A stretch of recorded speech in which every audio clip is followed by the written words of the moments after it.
Another reason I left the church and religion and Christianity is because the church teaches racism. And anyone who hears that is going to be pretty offended, unless you know history. I grew up in the Southern Baptist Church. It wasn't until 1995 they admitted publicly, the leaders, the convention, that racism and slavery was an abomination. I find it ironic that they're still using the Bible because the Bible supports slavery. Not one time in the Bible did it ever condemn slavery. In the Old Testament, it actually told fathers the appropriate way to sell their own children into slavery. The New Testament told slaves to remain slaves. If you're a Christian, you support slavery and racism.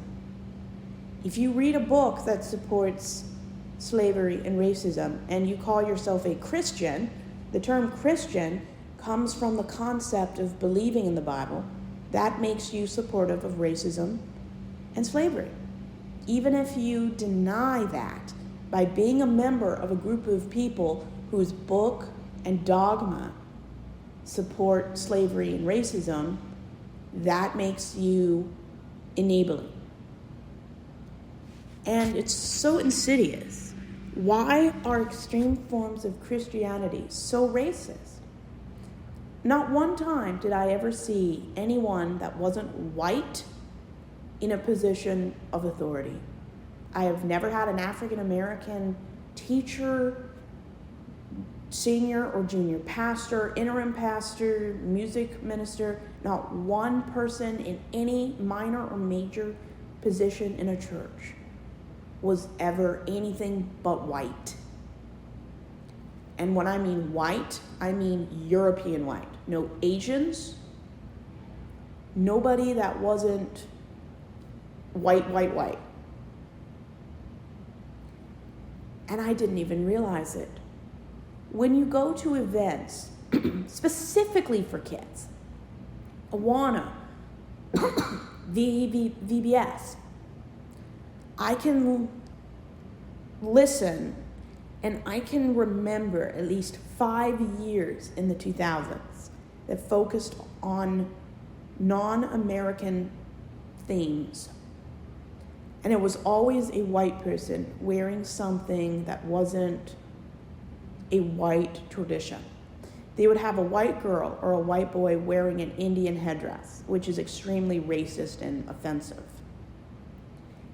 Anytime they featured anyone from Asia, Africa, they were always wearing the traditional white view of a culture.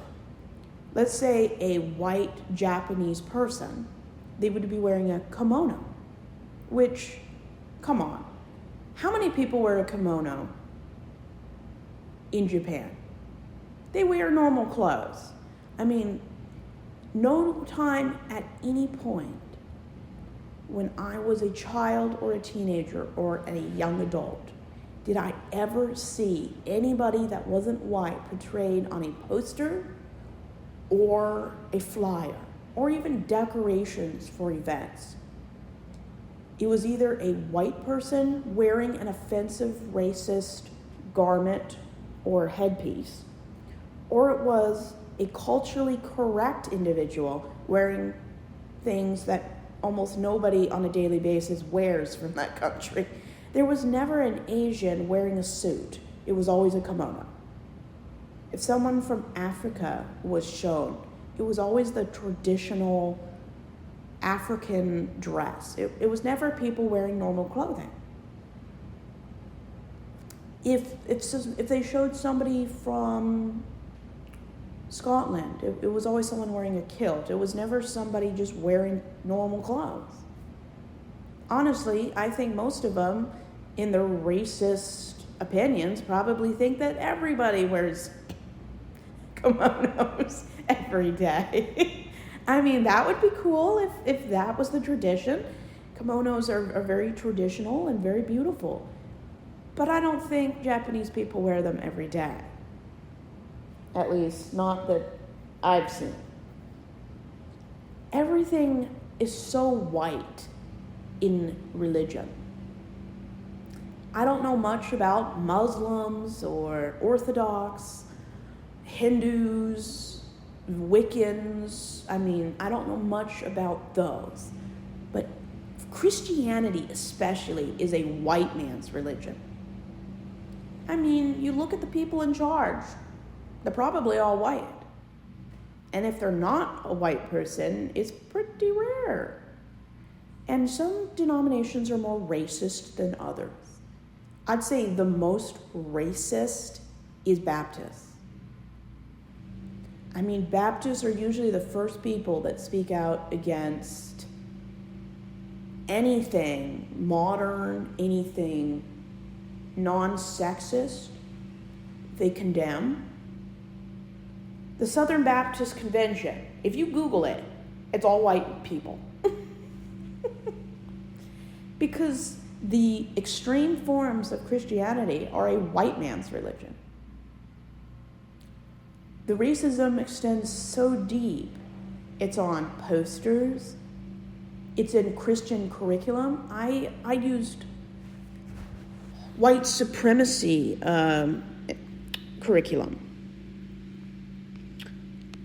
It was Abeka, spelled Abeka. It comes from Pensacola Christian College.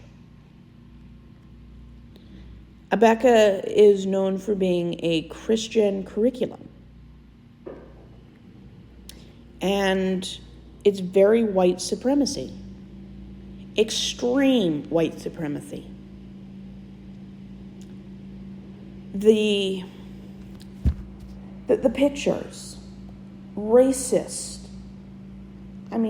I've looked at pictures of books that I read or used in 12 years of school. The language is racist.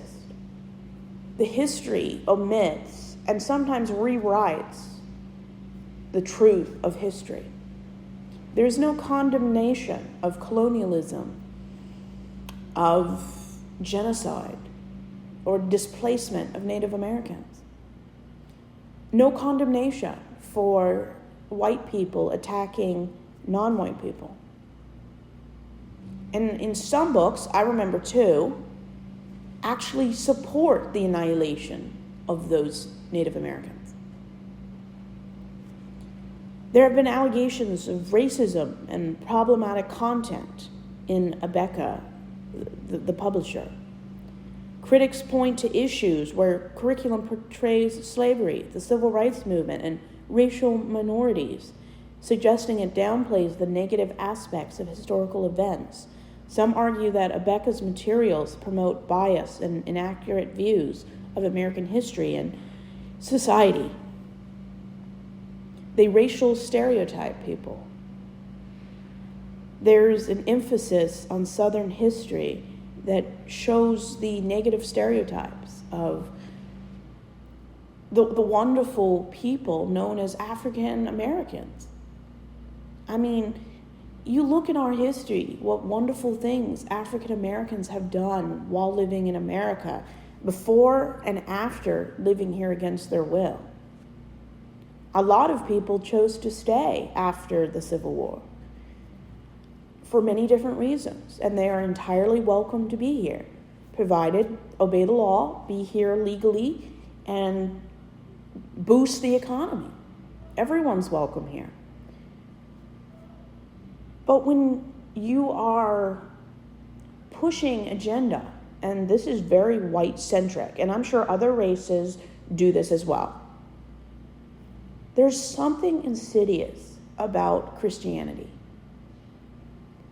And there are a lot of African Americans that are involved in Christianity. Specifically, African American women make up a very large portion of Christians, people who attend or are members in 40,000 Christian denominations.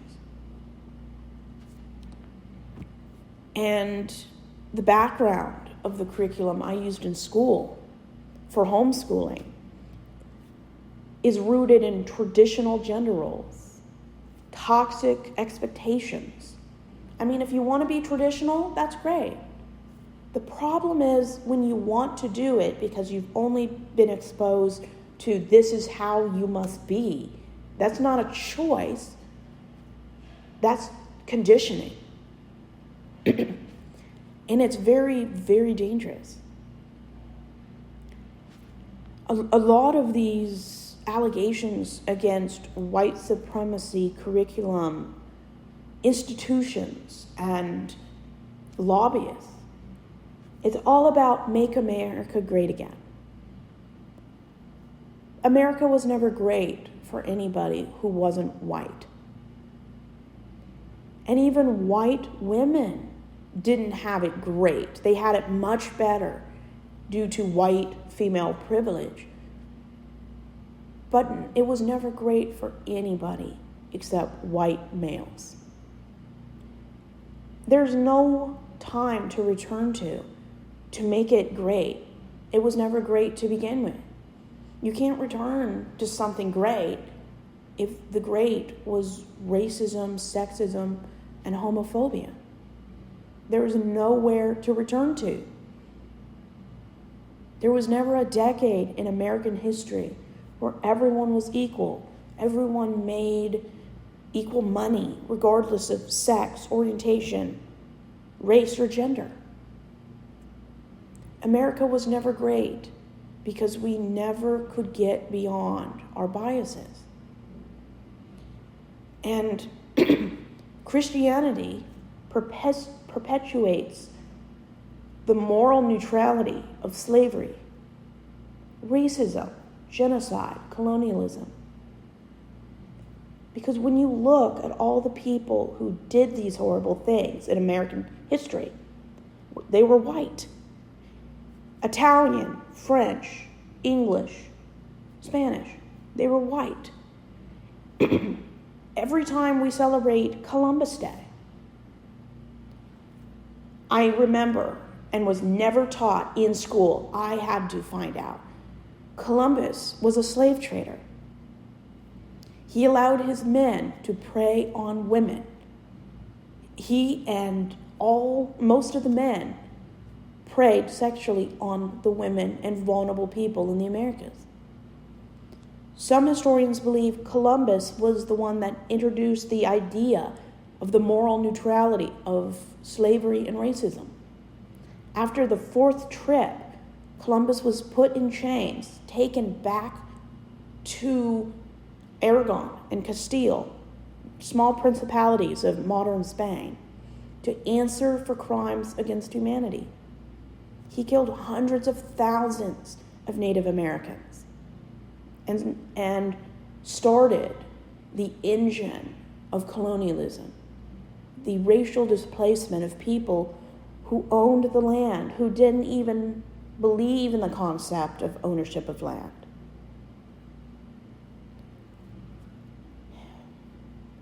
There's something inherently white about Christianity. And Christianity has always been the leading group that supports and makes racism complicit. No one in any service or sermon has ever said slavery was evil. They always say, submit to the governing authorities. It's never, maybe we should hold leaders accountable. Maybe we need to teach the atrocities. There are states in the U.S. that do not allow teachers and people in positions of authority to teach critical race theory.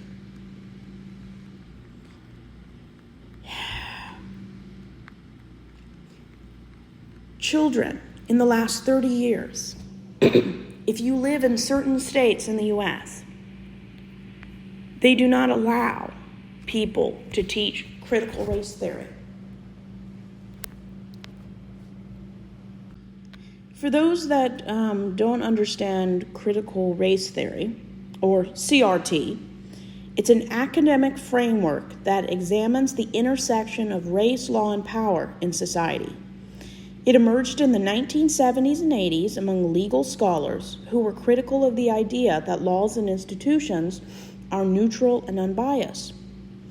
And the many tenets of CRT is that race is socially constructed, racism is normalized, interest convergence, differential racialization, intersectionality, and the voices of color thesis. And feel free to look up all of those. Basically, CRT examines how race impacts the way we live, from the past, present, and future. Interesting fact, I did some research into city zoning laws. If you've ever wondered why African Americans or Hispanics live in certain communities and neighborhoods, it's because of racist zoning laws. Most states in the US have very racist, or did have racist laws. Some have been repealed, some are still on the books, but they're not used as law precedents for today. But most states, the laws are still on the books. In the late 1940s to mid 1950s, it was easy for white people to get banks to co-sign loans in certain neighborhoods. But if you were African American, Hispanic, or a undesirable minority, which was the idealization of the day, you would not and could not get bank assistance for those neighborhoods, which is why white people live in a lot of white neighborhoods, and why Africans and Hispanics live in the more undesirable parts of town. The laws, I mean, probably every state has laws on the books, even if they're no longer being used today, that discriminate against people due to race, sex, orientation. There are 22 states only 22 states in the U.S. have sexual orientation listed as one of the reasons for a crime to be called a hate crime. Luckily, I believe all states have racial and gender as reasons to declare a crime a hate crime. But a lot of states, it's still very segregated. How many times do police attack people because they're African American or non-white? Very high. You look at our justice system. You are 3 times more likely than a white man, if you're Hispanic or African American, to go to prison or be on death row. Our justice system is racist and sexist. So if a white man and a Hispanic man were both up for the death penalty at a trial, the Hispanic man would have 3 times more likely chance of being on death row than a white man, even though white people make up 75% of the violent crimes we consider hate crimes or acts of terrorism or murder. White perps always lead in every form of crime I've ever known. 53% of people arrested and convicted of a crime are white. And it's always followed by African American and Hispanic. And those statistics, you can Google them. They are posted online by people like the FBI and every city judiciary districts and departments. White people make up the group of the highest organized crime. Religion villainizes people who are not white and straight. And it is not a surprise when racist groups choose very patriotic colors as their symbols. The Confederate flag, the white supremacy groups